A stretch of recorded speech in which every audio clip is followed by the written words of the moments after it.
Cette affaire dite des filles de la gare, il est évident que c'est une affaire qui a marqué ma carrière, qui m'a marqué personnellement.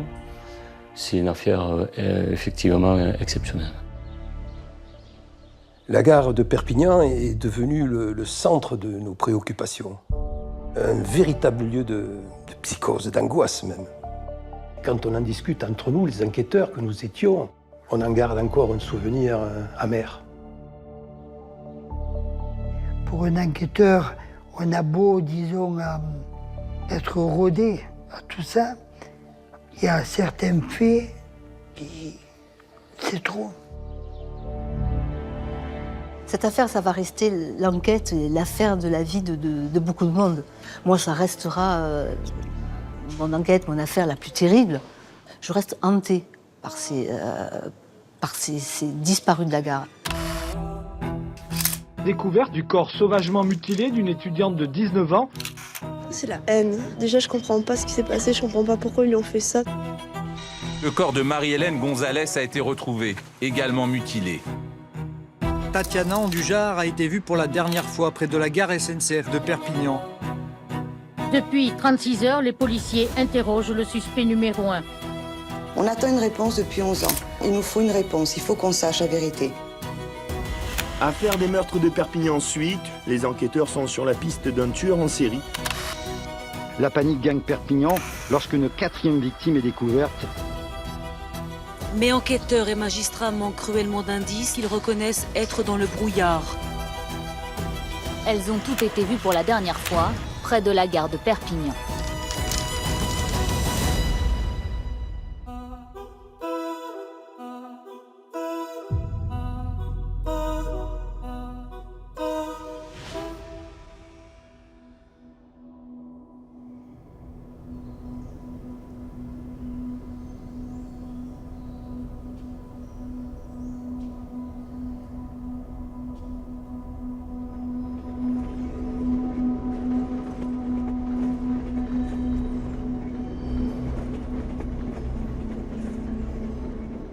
Nous sommes le 24 septembre 1995. On vient de passer à l'heure d'hiver.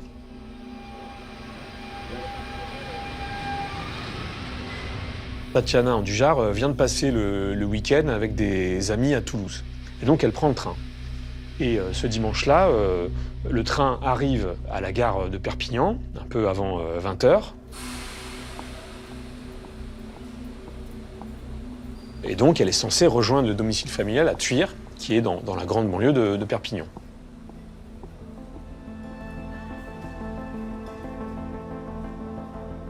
Le lendemain matin, je me lève et je m'aperçois qu'elle n'a pas dormi à la maison. J'alerte son père qui me dit « Mais ne t'inquiète pas, elle a dû rentrer tard, elle doit dormir chez Sabrina ou Virginie, tout va bien se passer. » Et je pars quand même avec une boule au ventre. Ça ne lui ressemble pas. Tatiana...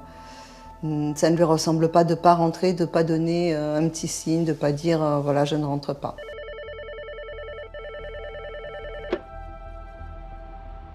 Et le lycée nous dit que Tatiana n'est pas en cours. Et le fait qu'elle ne soit pas rentrée alors que dimanche elle nous a dit je vais arriver tard, nous inquiète de suite. Donc on se rend à la brigade de gendarmerie immédiatement pour signaler sa disparition. Et un jour, ses parents viennent au journal, ils viennent avec une ou deux photos d'elle. Et ils viennent me dire que, voilà, qu'ils sortent de la gendarmerie de Tuire et que leur fille a disparu depuis 2 jours. J'ai commencé à faire un premier papier. Pas de nouvelles de Tatiana avec l'appel à témoins. J'en ai fait un deuxième, j'en ai fait un troisième.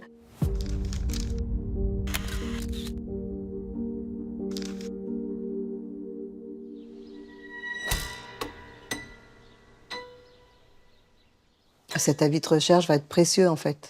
Cette publication va être précieuse. Donc de nombreux témoins appellent pour dire qu'ils ont vu Tatiana en fait à la gare de Perpignan. On sait que dans le train, elle sympathise avec un jeune militaire. Ils s'échangent leurs numéros. Ils se disent au revoir un peu après le parvis de la gare et elle lui dit qu'elle va rentrer en stop. Selon les témoins, ensuite on la voit se diriger vers la rue Courteline. Cette fameuse rue Courteline que tous les jeunes empruntent pour aller au Café Figuère, le point de rendez-vous de l'autostop.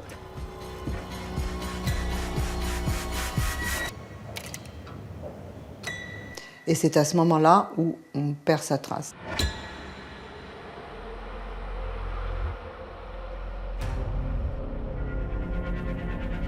Les enquêteurs ont, je crois, interrogé tous les habitants de la rue Courteline. Ils ont perquisitionné énormément, ils ont fait un travail titanesque, hein, sans jamais avoir le moindre indice quant à sa disparition. Et à partir de là, blocage.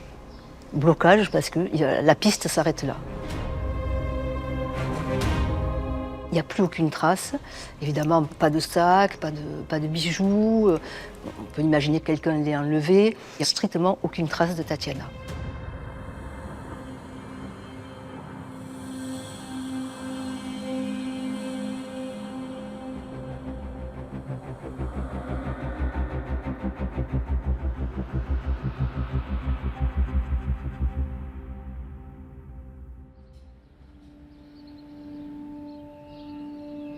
« 1995. Tatiana Andoujar est la première disparue de la gare de Perpignan.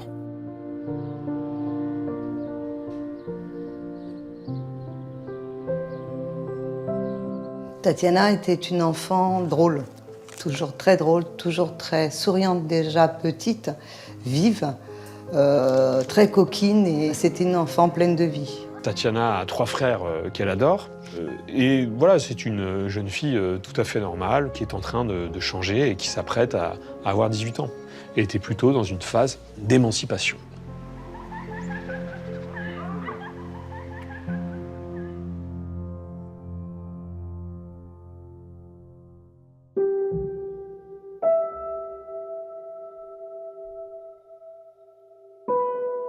Quand Tatiana disparaît, je crois que pendant 1 an, je voyais plus mes garçons, en fait. Je vivais que pour Tatiana, à travers Tatiana, en attendant des nouvelles de Tatiana. Je n'allais plus les chercher à l'école, je faisais plus les devoirs avec eux, je jouais plus avec eux. En fait, j'ai oublié mes garçons. Et ça, c'est un sentiment de culpabilité que j'ai encore aujourd'hui.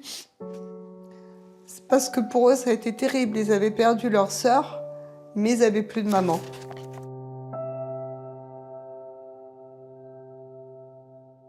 Marie-Josée Garcia, sa vie s'est arrêtée le 24 septembre 1995, puisque là, les semaines et les mois passent et toujours rien. L'enquête continue, mais tout le monde est dans l'impasse.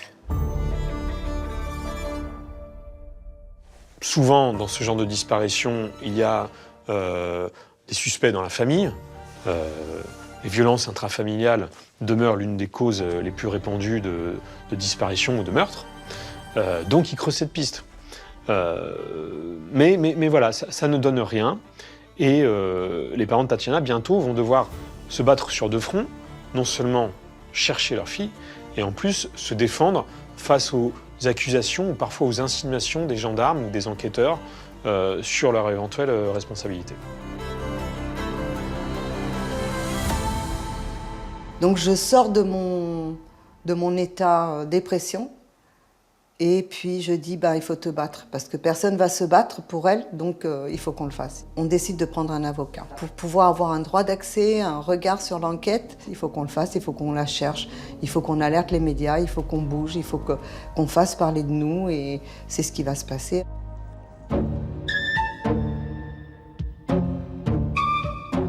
La mère donc, essaie de contacter Jacques Pradel, des chaînes de télévision et des animateurs pour faire des émissions perdues de vue. Elle fait toutes les émissions possibles et inimaginables. C'est son combat. On ne baissera pas les bras, on ne les baissera jamais. On n'a pas le droit de croire aujourd'hui que notre fille est décédée.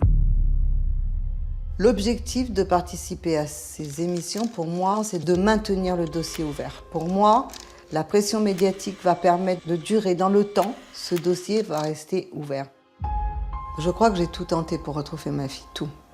Même sur des choses que j'aurais jamais imaginées, j'ai tout tenté pour retrouver Tatiana.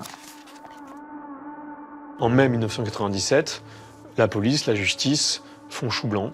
Ils n'ont rien trouvé. Ils ont fait des recherches, ils ont entendu quelques personnes dans l'entourage de Tatiana ou dans le quartier de la Gare, des types pas très fréquentables. Ça n'a strictement rien donné. Pas d'indices, pas de témoignages, pas de corps. Donc, on referme le dossier et la maman de Tatiana reçoit un courrier qui donne les deux mots fatals, non-lieu. Là, je crois que la tristesse et le désespoir laissent place à la colère. J'étais très en colère. On ne peut pas nous laisser tomber. Tatiana a 17 ans, on ne peut pas nous dire qu'il y a un non-lieu, ça veut dire que personne ne va la chercher. Voilà, c'est fini pour Tatiana. Le dossier Tatiana se referme donc brutalement. Mais dans quelques mois, l'affaire va ressurgir de façon inattendue.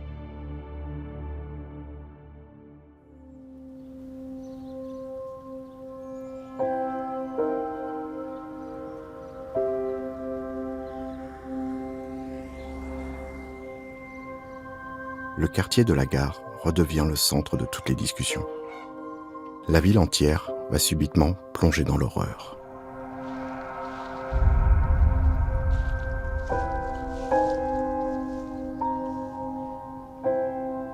Le 21 décembre 1997, sur un terrain vague, qui est un peu plus haut que le quartier de la Gare de Perpignan, mais qui est tout près, on découvre un corps nu, totalement nu, face contre terre, les bras en croix.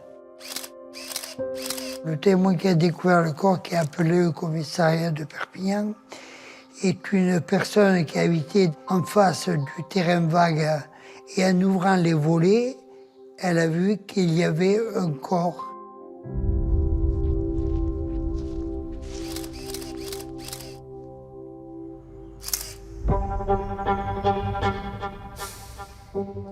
Quand je monte au premier étage, c'est là que je vois un corps devant ma fenêtre, dans le terrain vague, entouré de policiers.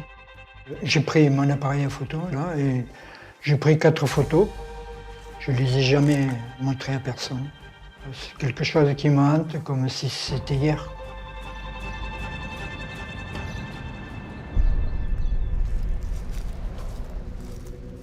À l'époque, j'étais chef de l'antenne de police judiciaire de Perpignan. Alors, vu l'état du corps, je suis convaincu qu'on n'est pas devant une affaire criminelle comme on a l'habitude de traiter. Parce que pour faire ça à une jeune fille, il faut vraiment... enfin voilà quoi. Il y a ablation des seins, des parties vaginales et anales, et plusieurs coups de couteau donnés dans la région du cœur. Donc manifestement, une mort atroce pour cette jeune fille qui a été mutilée d'une façon incroyable. Le mot qui revient à l'époque constamment, c'est satanique. Chaque fois que je pose la question à un pompier qui était sur la découverte, ou un policier, on me dit que c'est un rituel satanique. Le corps dénudé a été comme exposé.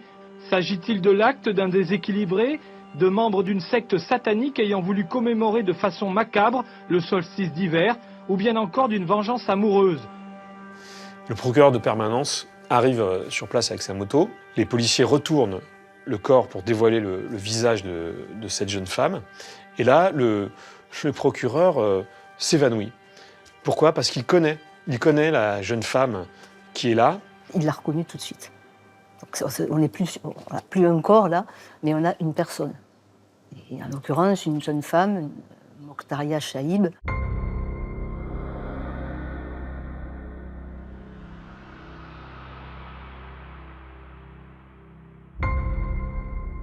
Mokhtaria Chaïb, la victime, a 19 ans. Elle est étudiante en fac de sociologie à Perpignan, pas loin du tout du terrain vague où on retrouve son corps.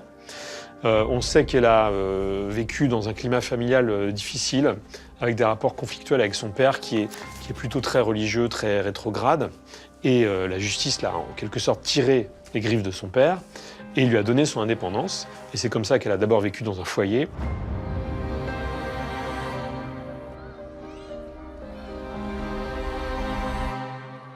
Sur cette photo, on voit vraiment Mokhtaria avec son style, avec sa chevelure flamboyante, qu'on reconnaissait d'Ilu à la ronde, avec ses 1m75. Ouais, c'est le souvenir que je garde de Mokhtaria.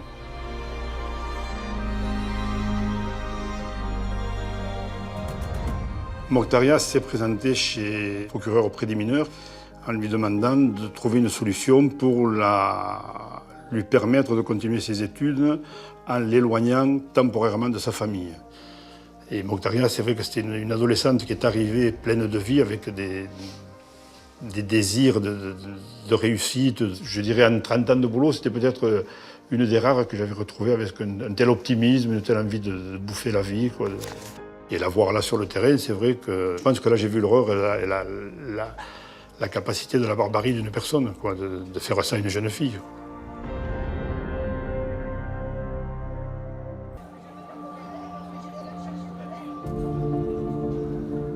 C'est la haine. Déjà, je comprends pas ce qui s'est passé, je comprends pas pourquoi ils lui ont fait ça, si c'était elle qui était visée, si c'était ce qu'elle représentait ou si c'était le hasard, je sais pas, je comprends pas. Puis c'est une haine, qu'ils n'avaient pas le droit de lui faire ça.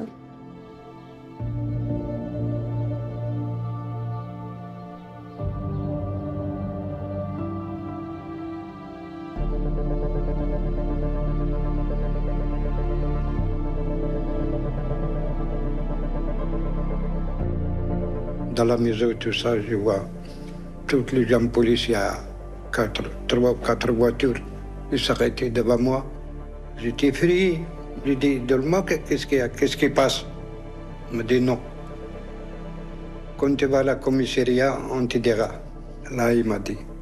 Quand je rentrais, il a commencé à faire le dossier, tout ça. Il m'a dit, maintenant, je vais te dire. Qu'est-ce qu'il y a? Oh, bah, il est assassiné.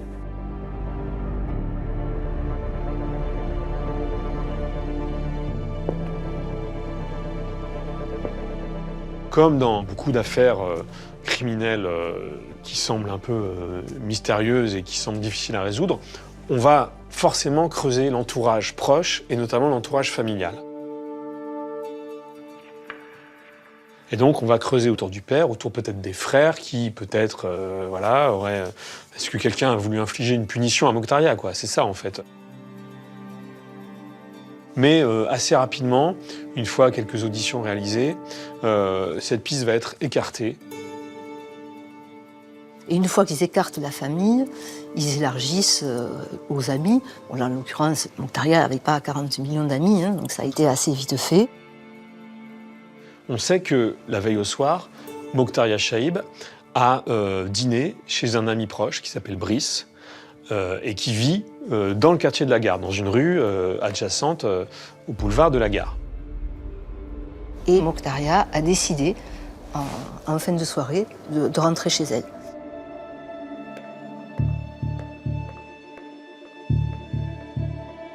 Son hôte ne lui a pas proposé de la ramener en mobilette, donc elle est rentrée à pied. De chez son ami jusqu'à la chambre universitaire où elle dormait, il y a à peu près 40 minutes de marche. Donc on imagine qu'elle a pris l'itinéraire habituel, c'est-à-dire qu'elle est passée devant la gare, qu'elle a pris la rue Courteline, et apparemment, quelque part entre la gare et la cité universitaire, elle a fait une mauvaise rencontre.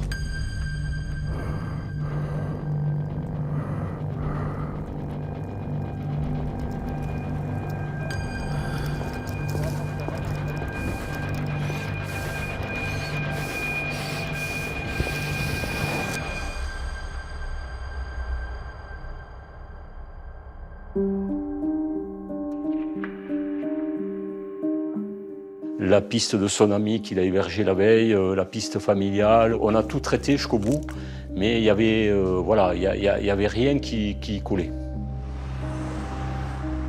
Les enquêteurs resserrent leur étau autour du quartier de la Gare, centre névralgique de l'énigme.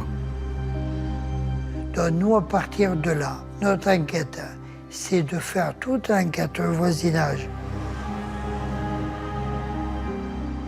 de la gare de Perpignan, tout le long de l'avenue.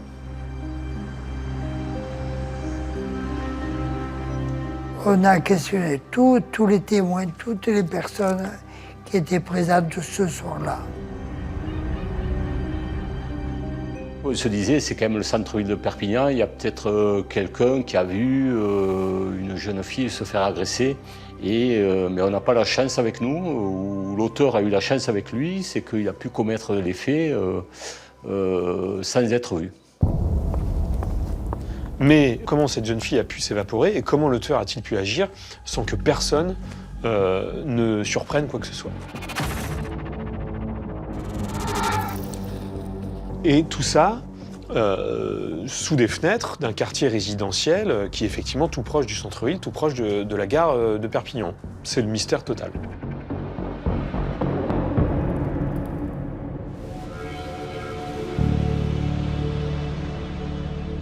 Mais on est appelé par un voisin qui se trouve à peu près à 150 mètres en contrebas de l'endroit où a été découvert Mokhtar Chaïb, et nous a dit « Je viens de trouver dans mon jardin, derrière Maï, une chaussure ». Ce qu'on va faire, c'est qu'on va prendre en photo cette chaussure, et surtout on va la présenter aux amis de Mokhtaria, qui de suite vont nous dire « Mais oui, ça c'était la chaussure que Mokhtaria portait hier soir ». Donc on sait que c'est la chaussure de Mokhtaria. Bien sûr, elle est placée sous scellé. Elle est envoyée à l'époque dans un laboratoire, mais les analyses des laboratoires à cette époque-là, ils n'ont pas encore toutes les techniques qui permettent de faire parler des ADN partiels. Donc cette chaussure va rester dans un carton de scellé. L'avenir nous dira que, mais grâce à cette chaussure, on s'est rapproché de la vérité.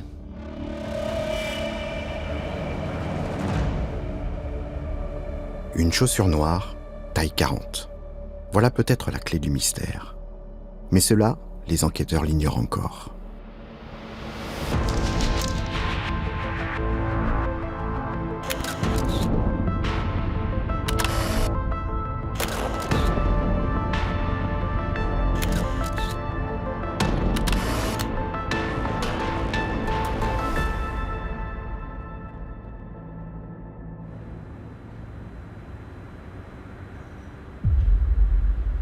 Jamais la région n'avait connu un drame d'une telle violence. Perpignan peine à se relever. L'histoire de la jeune fille du boulevard Ningesser-Écoli est sur toutes les lèvres.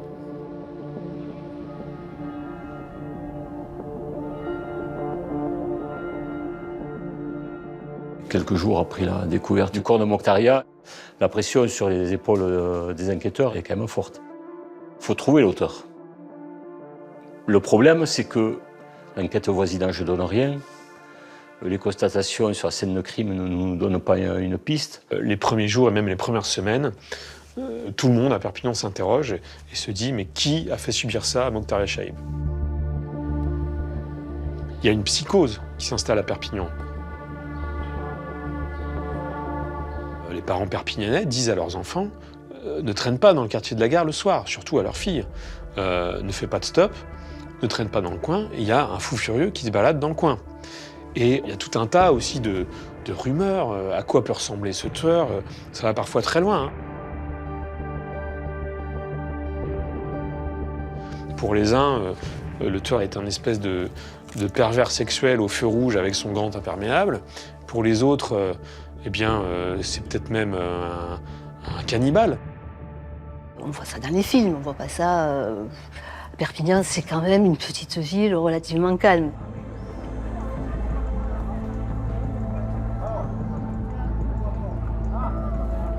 C'est méditerranéen, les gens vivent dehors, ils se connaissent, il y a toujours du monde dans la rue. La gare, en plus, c'est un endroit, comme toutes les gares de France et du monde, c'est un endroit de brassage, hein, melting pot, donc il y a toujours énormément de monde. On n'est pas à Chicago, hein, il n'y a pas de réel danger.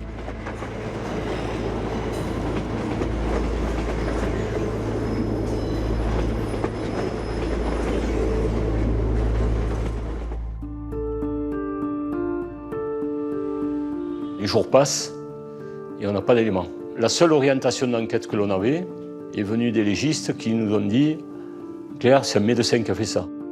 L'autopsie est en quelque sorte aussi saisissante que la découverte du corps de Mokhtaria Chaïb.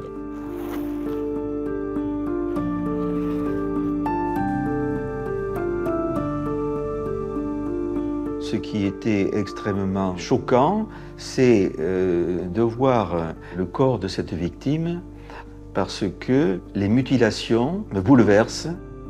Je n'avais pas visualisé de telles atrocités dans ma carrière.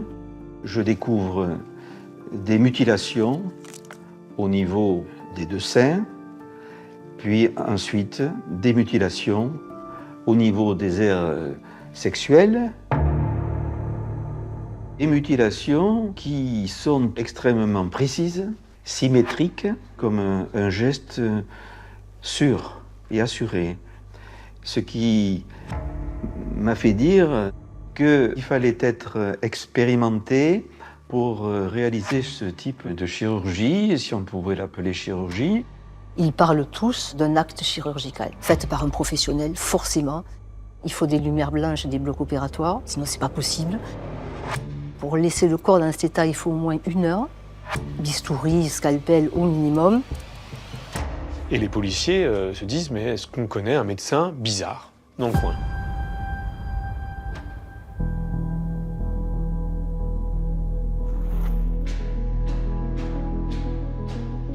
Nous avons un collègue du commissariat qui vient nous voir et qui nous dit « J'ai une piste qui peut être intéressante ».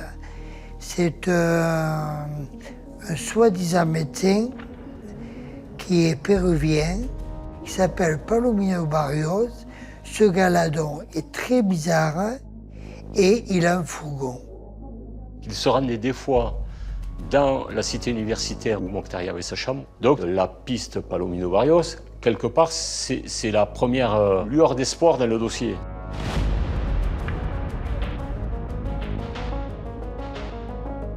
Les policiers resserrent donc leur étau sur Palomino Barrios.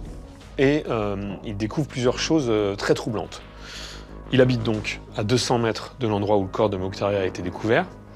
Il est médecin, mais apparemment ses diplômes ne sont pas reconnus en France, pas homologués. Il s'est fait virer de l'hôpital de Perpignan où il a exercé. Il a un casier judiciaire. Un médecin, escroc, voleur. Finalement, on se dit c'est peut-être un profil qui correspond tout à fait et que peut-être il a fini par agresser Mokhtaria. Sur cette base-là, vers la fin du mois de janvier, donc, on va interpeller Palomino Barrios.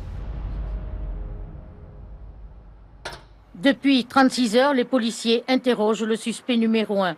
Interpellé jeudi matin à son domicile dans le quartier des Aviateurs, l'homme est âgé de 49 ans. Il occupe depuis 3 ou 4 ans un logement dans l'escalier numéro 5 de la résidence HLM, à proximité du terrain vague où le corps de Mokhtaria a été découvert sauvagement mutilé avec une précision chirurgicale. Le suspect fréquentait le milieu étudiant dont faisait partie la victime, un individu à la personnalité trouble. Quand ils fouillent son domicile, ils s'aperçoivent que Palomino Barrios vit dans un désordre incroyable.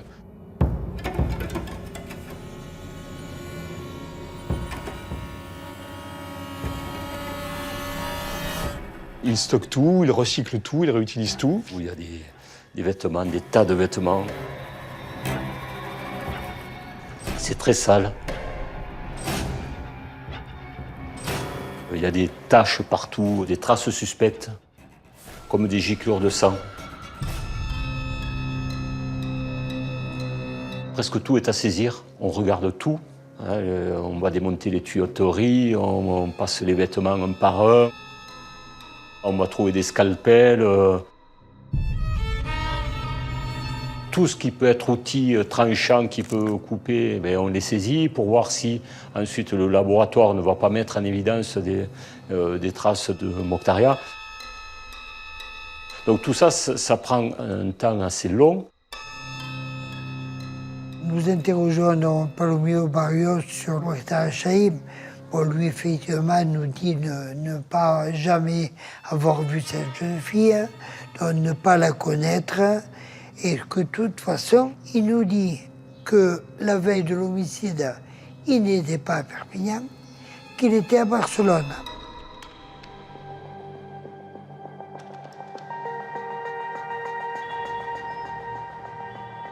On vérifie l'alibi. Nous allons sur Barcelone et là, effectivement, on nous dit bien que Palomino est bien allé à Barcelone, c'est vrai, mais c'était pas le 21, c'était avant, bien avant. Donc l'alibi de Palomino ne tenait pas.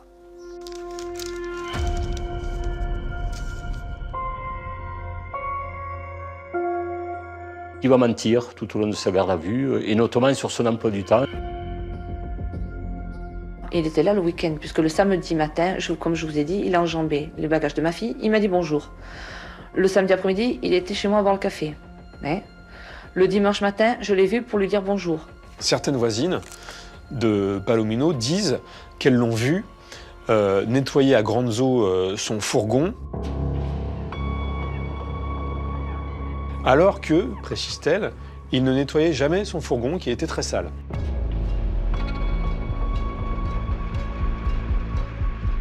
Et donc, coïncidence très troublante, il aurait nettoyé son véhicule juste après la mort de Mokhtar El-Chaïb. Donc, évidemment, est-ce que ça signifie que c'est Palomino Barrios qui a enlevé Mokhtar El-Chaïb sur le chemin de la chambre universitaire, qu'il l'a tué, voire mutilé directement dans son camion, et qu'ensuite il a voulu laver à grandes eaux son véhicule pour nettoyer toute trace de sang. Il est faux chirurgien, mais il s'est découpé, il avait des scalpels, il en avait volé plein à l'hôpital de Perpignan.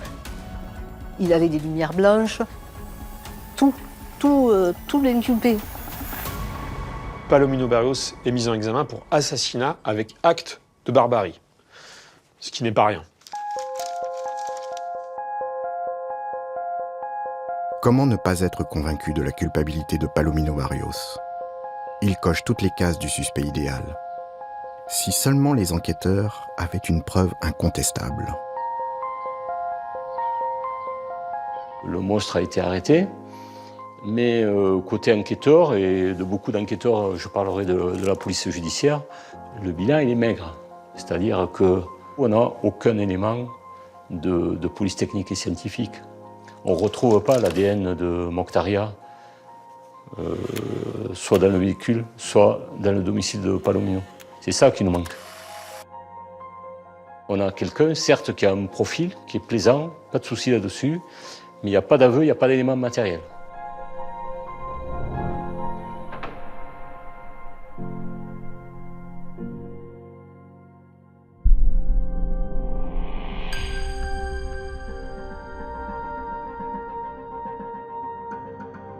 Pour moi, ça ne cadrait pas. Les taches de sang que l'on ne pouvait trouver, parce qu'effectivement, il y avait des taches de sang, elles ne correspondaient pas au sang de Mokhtaria.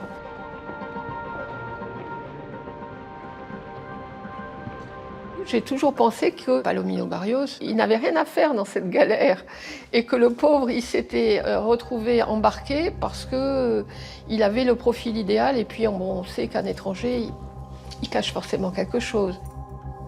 Il faut dire que celui que tout le monde nomme le Péruvien reste mutique, impénétrable face aux interrogatoires.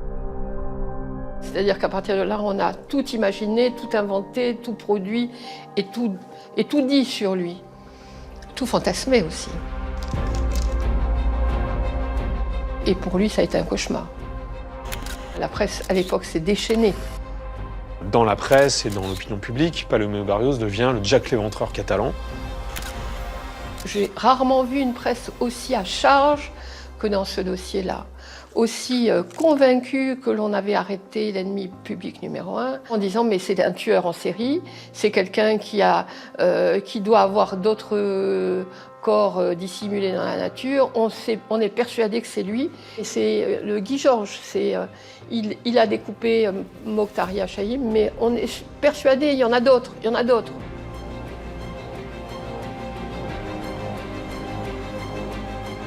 Forcément, à partir du moment où on pense qu'il y a un tueur en série, on va ressortir toutes les archives, tous les dossiers. Et très rapidement, on arrive à Tatiana Andujar, qui elle aussi a disparu dans le quartier de la Gare, qui elle aussi était brune, avait une vingtaine d'années. Bien sûr qu'on fait intellectuellement, on fait le rapprochement. Le même type de jeune fille, quartier la Gare, donc il fallait bien sûr se replonger dessus dans les dossiers et sur Tatiana. La découverte du corps de Mokhtaria va faire que l'enquête de Tatiana va de nouveau être ouverte. Septembre 95, Tatiana s'est évaporée, elle s'est volatilisée en descendant cette rue qui est très très sombre, qui est un peu interlope, quoi. Cette rue, elle n'est pas très avenante, cette rue de la Gare, cette rue Courteline. Mokhtaria comme Tatiana, elles empruntent exactement le même trajet. Donc de suite, on se dit « Ah, mais Tatiana, maintenant Mokhtaria ». C'est intrinsèque, mais au fond de moi, j'ai plus de doute. C'est un tueur en série. Et Tatiana en fait partie. Ça me paraît tellement évident, tellement logique. Et le coupable, on l'avait. C'est vraiment le coupable idéal, Palomino Barrios. Un coupable idéal et deux affaires intimement liées pour les enquêteurs. En rouvrant le dossier de Tatiana, ils espèrent enfin trouver la preuve qui leur manque pour confondre le meurtrier de Mokhtaria. En attendant, le suspect principal dort en prison.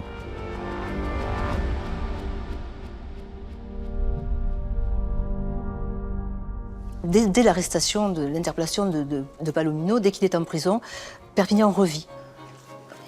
Et Perpignan est soulagé. D'ailleurs, aussi, les adolescents ressortent, pas accompagnés de leurs parents, tout le monde ressort le soir, tranquillement. Il y a une vie qui reprend. Le problème, c'est que ça ne va pas durer longtemps.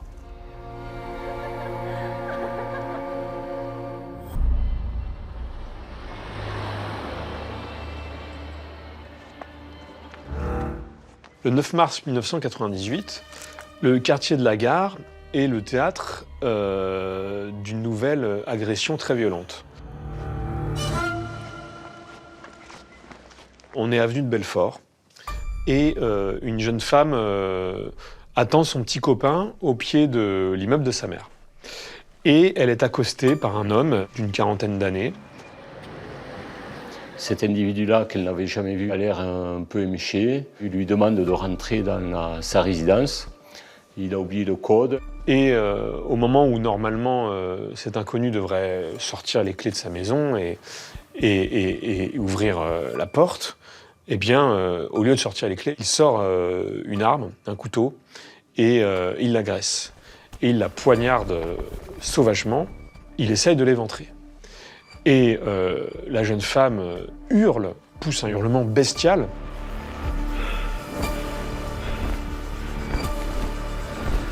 Elle va crier, des gens vont arriver et vont mettre l'auteur en fuite. Cette jeune femme est une miraculée. Clairement, son agresseur a tenté de l'éventrer. Il lui a dit « je vais te tuer, je vais te tuer ». Et s'il n'y avait pas eu l'intervention de cette voisine, cette jeune femme serait morte. Je sors de chez moi. J'entends les cris et donc je me précipite sous le porche. Il y avait un tel acharnement, les coups qu'il donnait. Ma réaction a été de m'approcher de cette personne qui était agenouillée, de la prendre par les épaules et de la lever tout simplement. Et c'est là que, quand il s'est levé, je me suis retrouvée face à un couteau quand même assez conséquent, une belle lame, mais ensanglantée. C'est là que j'ai compris que c'était des coups de couteau et non pas des coups de poing. Il s'est levé. J'ai vu le couteau et puis s'est sauvé donc dans la rue d'à côté. Elle passera 2 jours dans le coma. Elle sera sauvée in extremis. Et bien sûr, traumatisée par cette agression survenue extrêmement brutalement.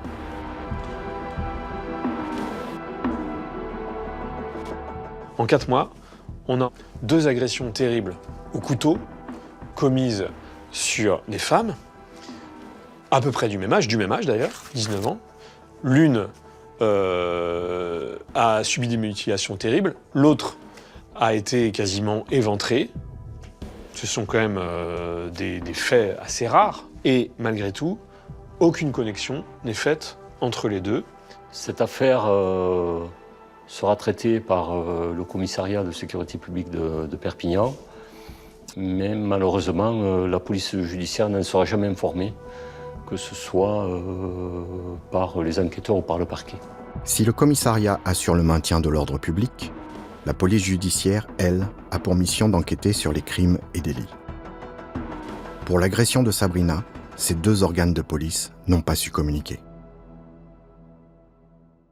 On n'a jamais été informé de cette agression, alors que tout service savait qu'on travaillait là-dessus. C'était l'affaire du siècle du département. On pense que le tueur de Mokhtar Chaïb est sous les verrous, et donc il n'y a aucune raison de faire un lien entre les deux. N'empêche que cette non-communication entre les deux services va être extrêmement préjudiciable à l'enquête. Une tentative de meurtre d'une rare violence à quelques rues de la gare. Encore. Et un loupé incompréhensible des services de police. Ce qui est terrible, c'est que l'agresseur de Sabrina a échangé quelques mots avec elle avant de l'agresser et qui lui a dit des choses, il lui a révélé des choses sur sa propre identité. L'auteur, juste avant de donner les coups de couteau à Sabrina, lui avait dit qu'il venait de fêter aujourd'hui, le même jour, ses 38 ans, et qu'il avait bu un coup sur son lieu de travail au marché Saint-Charles, à Perpignan. Et malheureusement, cette piste-là n'a pas été exploitée. Qu'on a quand même beaucoup d'éléments qui auraient permis de le coincer. Eh bien, malgré tout, on ne le coince pas. On peut dire que l'enquête pour trouver l'agresseur de Sabrina est bâclée. C'est une affaire qui est passée dans le flot des affaires courantes, alors que Sabrina a été éventrée et a failli mourir entre les mains du tueur de la gare. Je suis persuadé à 99% que l'auteur aurait été interpellé. On aurait pu l'avoir. L'enquête va être renvoyée au parquet et classée sans suite. Cet épisode-là est un raté, certainement. L'affaire passe totalement inaperçue. La police judiciaire, elle, s'acharne à trouver des preuves dans l'appartement de Palomino Barrios, tandis que Perpignan a la tête ailleurs.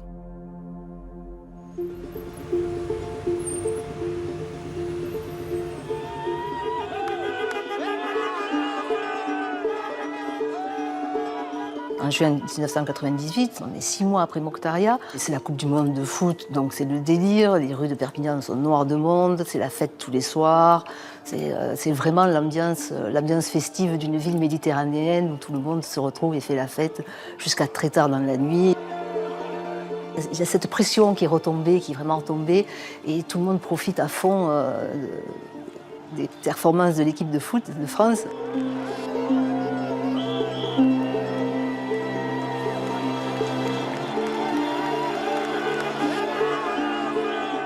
Jusqu'à ce vendredi, ce terrible vendredi, où un corps est découvert. Perpignan a fait hier une bien macabre découverte. À proximité de l'autoroute A9, il a trouvé le cadavre d'une femme recouvert par des branchages. Un corps sans tête et sans main qui, semble-t-il, était là depuis plusieurs semaines.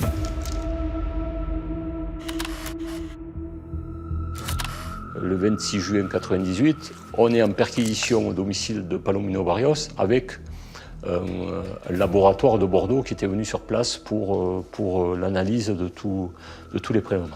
Et je reçois un appel de l'antenne de Perpignan me disant on vient de retrouver le corps d'une jeune fille mutilée à la sortie de l'autoroute Perpignan Sud.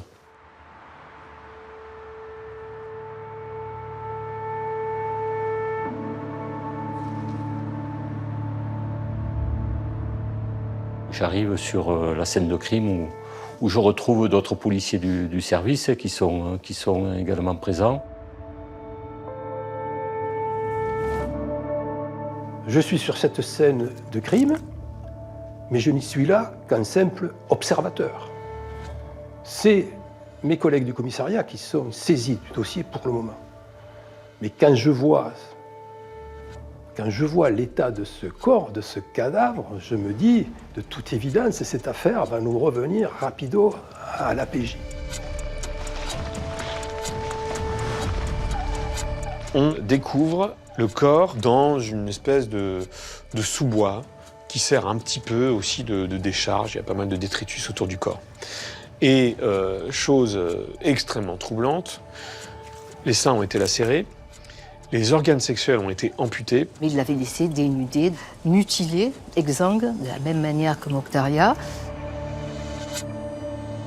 Et en plus, le tueur a aussi découpé les mains et la tête.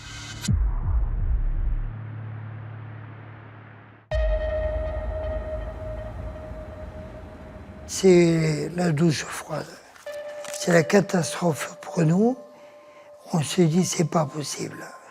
Une deuxième fille, une deuxième personne découpée.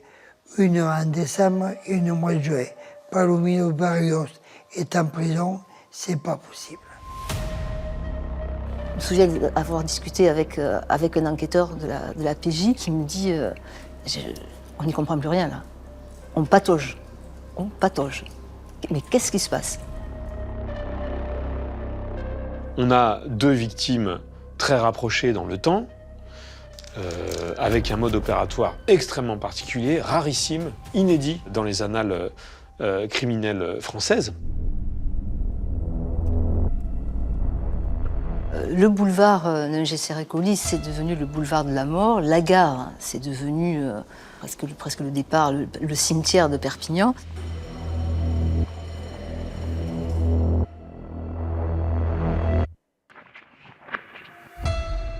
Pour nous, la piste Palomino Barrios, elle est pas...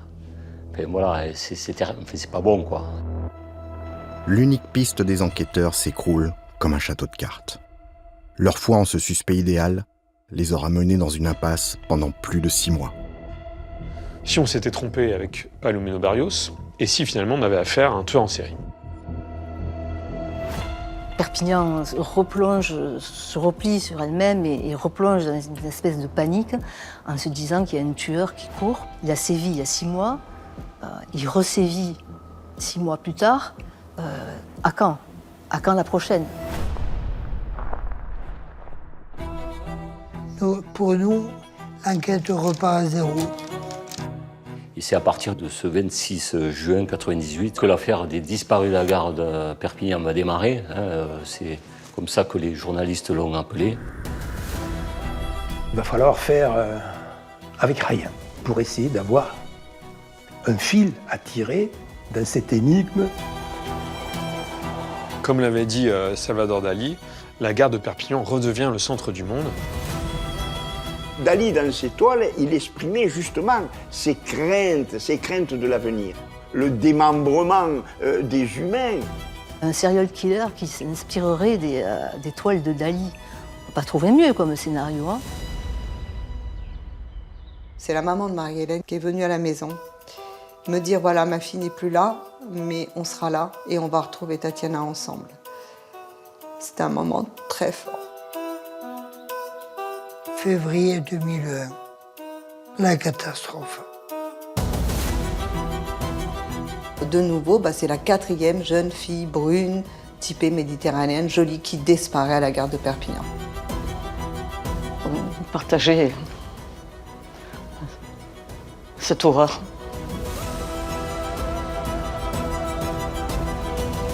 Mais cette fois, la chance va leur sourire. Il avait une carrure impressionnante. Ce soir-là, si j'avais ouvert ma portière, je sais pas ce qui aurait pu m'arriver.